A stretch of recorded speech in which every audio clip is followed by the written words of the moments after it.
Bismillahirrahmanirrahim. Assalamualaikum warahmatullahi wabarakatuh. Alhamdulillahirabbil alamin.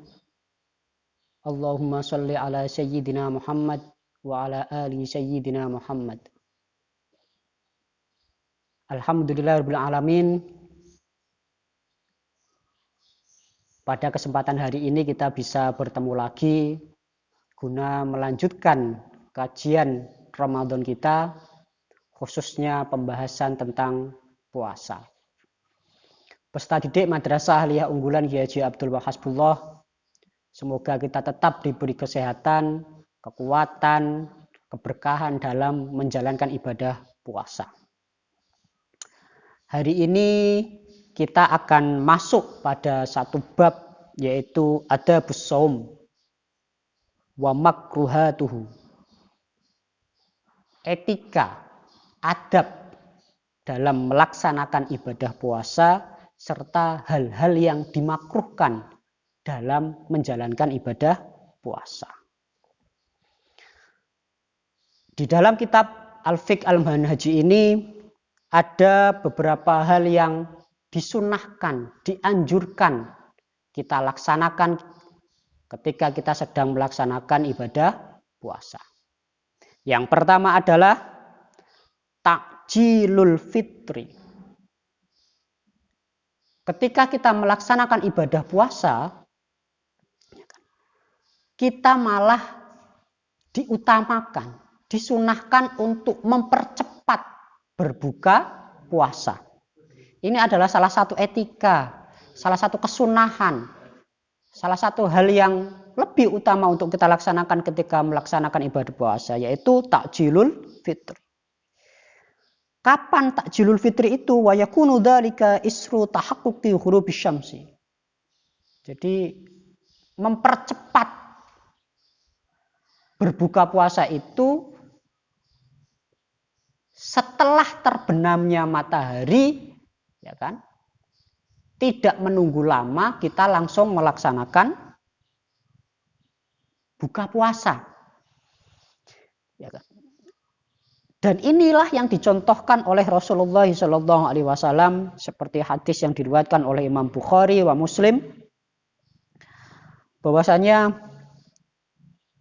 Rasulullah pernah bersabda, la yazalun nas bi khairin ma'ajjilu al-fitr. Jadi ma yazalu an-nasu bi khairin, manusia atau kita yang berpuasa itu akan terus dalam kebaikan selama kita mempercepat berbuka puasa. Artinya sesegera mungkin setelah masuk waktu maghrib kita harus melaksanakan ibadah puasa. Dan Rasulullah juga di sini dijelaskan bahwasanya wal afdal ayyuftiru ala rutabin aw tamarin fa illam yajid fa'ala ma'in. Jadi buka puasa itu yang sunnah kita dengan menggunakan kurma, baik kurma basah atau kering. Kalau tidak ada kurma, dijelaskan cukup dengan air putih. Seperti ada sebuah hadis yang menjelaskan bahwasanya kana yuftiru qabla ayyusalli ala rutobatin fa illam yakun fa ala tamaratin fa illam yakun hasawat mimma'in. Jadi Rasulullah itu ketika berpuasa berbuka sebelum sholat. Ya, yang digunakan untuk berbuka adalah kurma, baik kurma basah atau kurma kering. Nah, jika kurma itu tidak ada, maka Rasul meminum air untuk berbuka puasa. Yang kedua, yang disunahkan dan menjadi etika dalam menjalankan ibadah puasa adalah as-sahur. As-sahuru. Sahur, as-sahur itu juga dalam bahasa Arab ya. Jadi sudah dimasukkan ke dalam bahasa Indonesia menjadi sahur. Sahur. Jadi dalam bahasa Arab as-sahur bi fathis sin. Atau ma yukalu fis sahari. Jadi sesuatu yang dimakan ya kan ketika kita sahur, dari as-sahur. Ini kenapa disunahkan? Karena Rasulullah juga pernah ngendikan tasahharu fa inna fis sahuri barokah. Kita disunahkan untuk melakukan sahur. Kenapa? Karena dalam sahur itu ada keberkahan. Kemudian setelah sahur kita juga disunahkan takhirus sahuri. Kalau tadi berbuka itu kita diutamakan untuk mempercepat. Kalau sahur kita diminta untuk takhir, mengakhirkan. Wadzalika bihaitsu yantahi minat ta'ami wasyarabi qubailat tulu'il fajri biqalilin. Jadi sekiranya setelah kita selesai makan dan minum itu hanya ada sedikit waktu untuk sampai terbitnya fajar. Jadi kalau sahur disunahkan untuk diakhirkan, kalau berbuka disunahkan untuk mempercepat. Ya itulah sebenarnya agama ini sangat memberikan kita kemudahan, sangat memperhatikan kebutuhan kita sebagai umat manusia. Yang keempat adalah tarkul hujri minal kalami kasyatmi wal kadbi wal ghaibati wan namimati. Kita diminta untuk meninggalkan ucapan-ucapan yang tidak baik. Seperti apa? Dalam bahasa kita ya misuh, berbohong, ghibah, rasan-rasan, ya kan? Ini biasanya yang sering kita lakukan. Kemudian adu-adu itu nggak boleh, ya kan? Nggak boleh kita laksanakan ketika dalam keadaan puasa, tidak boleh.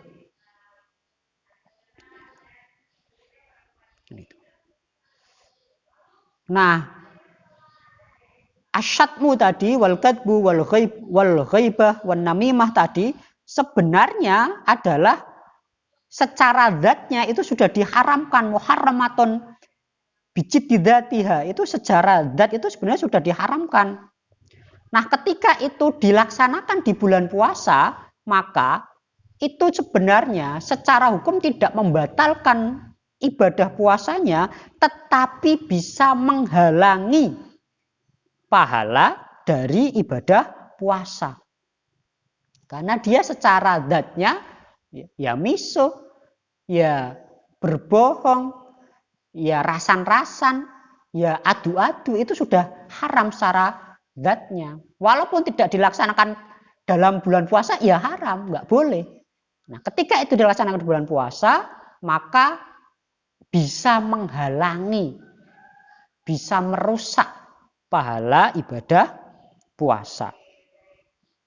Maka kita harus menghindari sekuat mungkin untuk tidak mengucapkan hal-hal yang dilarang tadi. Yang nomor 5, etika berpuasa atau yang disunahkan dalam berpuasa adalah al-ightisalu anil jinabati qoblal fajri. Artinya ketika kita malam harinya itu jinabah, maka kita disunahkan untuk mandi sebelum fajar. Walaupun kalau mandi setelah fajar pun tidak apa-apa secara hukum, tidak membatalkan puasanya. Tetapi lebih baik kita mandi jinabah tadi dilakukan sebelum fajar. Gitu. Kemudian yang keenam adalah tarkul hijamah. Apa ini? Tidak melakukan, kalau dalam bahasa kita adalah bekam atau hal-hal lain yang semacamnya, ya kan? Yang bisa melemahkan bagi orang yang berpuasa. Ya kan? Watarku dzauqit ta'am. Apa? Meninggalkan incip-incip. Ya, bagi yang masak itu kita etikanya, kesunahannya itu untuk tidak incip-incip masakan ketika khawatir yang kita incipi tadi masuk ke dalam perut, kemudian bisa membatalkan puasa. Gitu. Kemudian yang ketujuh, ayyakula inda fitrihi. Artinya apa ya? Ketika kita melakukan buka puasa tadi kita disunahkan untuk berdoa Allahumma lakasumtu wa ala rizkika aftartu ila akhirih. Kita disunahkan untuk berdoa. Kemudian yang ke-8, ayyufattiro as-shaimin. Kita juga disunahkan untuk memberi makanan berbuka puasa bagi orang yang berpuasa. Artinya orang lain, bukan diri kita sendiri. Kita disunahkan memberi takjil kepada orang lain. Nah, takjilnya biayyut ima, artinya memberi makanan yang pokok, nasi lah kalau kita. Fa'in ajaza, kalau tidak mampu memberi makanan berupa nasi, ya kan, fattorohum ala tamrotin au syurbatin au syurbati ma'in. Jadi kita hanya memberikan minuman saja untuk berbuka atau kurma saja untuk berbuka, itu sudah tidak apa-apa. Artinya kita disunahkan untuk memberikan makanan berbuka puasa kepada orang lain. Kemudian yang ke-9 ada kasratus sedekah. Memperbanyak sedekah, ya kan. Kemudian tilawatul Quran, ya kan. Membaca Al-Qur'an. Wa mudarasatuhu, mempelajari. Jadi tidak hanya membaca ya, kita belajar pun ya kan, itu juga termasuk hal yang kita sunahkan, yang disunahkan dalam ibadah puasa. Kemudian iktikaf di masjid. La siyama fil ushril akhir min Ramadan. Khususnya pada 10 ya kan, 10 hari terakhir pada bulan Ramadan. Itu tadi ada 9 etika atau hal-hal yang disunahkan, diutamakan ketika menjalankan ibadah puasa. Sedangkan makruhatus siyam atau hal-hal yang dimakruhkan, ya kan, hal-hal yang dimakruhkan dalam puasa itu adalah melakukan kebalikan dari hal-hal yang disunahkan tadi. Misalnya mempercepat berbuka, kita malah memperlambat, mengakhirkan. Mengawali malah mengakhirkan. Mengakhirkan sahur, mempercepat sahur. Seperti itu. Ya kan? Kita melakukan bekam, ya kan? Kita bicara-bicara yang tidak baik, ya kan, mandi, jinabah setelah fajar dan lain-lain sebagainya. Artinya kebalikan. Kebalikan dari adab-adab yang saya jelaskan di atas. Itu tadi bab yang menjelaskan tentang adabus syam. Etika ketika kita melaksanakan puasa atau hal-hal yang disunahkan ketika kita melaksanakan puasa. Untuk pertemuan kali ini kita cukupkan sekian dulu. Kita akan lanjutkan pada pertemuan berikutnya. Semoga bisa mendapatkan manfaat, keberkahan dari setiap ilmu yang kita pahami. Semoga kita selalu diberi kekuatan untuk menjalankan ibadah puasa hingga Ramadan selesai. Wallahul muwaffiq ila aqwamit thoriq. Assalamualaikum warahmatullahi wabarakatuh.